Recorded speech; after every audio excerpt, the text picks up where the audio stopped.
नमस्कार दोस्तों, हमारे चैनल में आपका एक बार फिर से स्वागत है।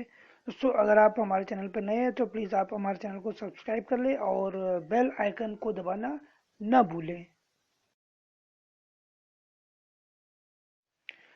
दोस्तों, आज हम बात करेंगे 2G घोटाले की, क्योंकि अभी फैसला आया है और सभी 2G आरोपी बरी कर दिए गए हैं। तो दोस्तों, आप सभी के मन में ये होगा कि आखिर ये 2G घोटाला क्या है और किन किन पर ये आरोप था, आखिर ये कैसे घोटाला हुआ, इन सब के बारे में हम आपको बताएंगे विस्तार से।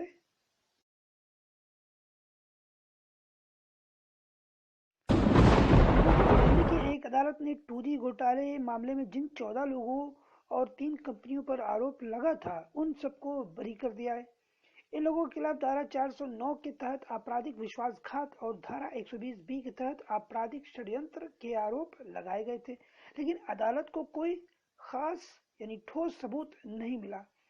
सीबीआई के विशेष जज ओ पी सैनी ने 700 पन्नों के अपने आदेश में आरोपियों पर धोखाधड़ी, घूस लेने और सबूतों से छेड़छाड़ के आरोप लगाए थे, लेकिन अदालत के सामने ये आरोप टिक नहीं पाए।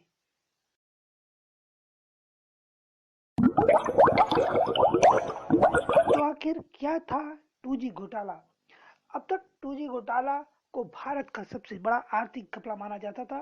ये घोटाला साल 2010 में सामने आया, जब भारत के महालेखाकार और नियंत्रक कैग सीएजी ने अपनी एक रिपोर्ट में साल 2008 में किए गए स्पेक्ट्रम आवंटन पर सवाल खड़े कर दिए थे। 2G स्पेक्ट्रम घोटाले में कंपनियों को नीलामी की बजाय पहले आओ और पहले पाओ की नीति पर लाइसेंस दे दिए गए थे, जिससे भारत के महालेखाकार और नियंत्रक के अनुसार कैग के अनुसार सरकारी खजाने को अनुमानित 1,76,000 करोड़ रुपए का नुकसान हुआ था। मतलब ये अनुमानित था।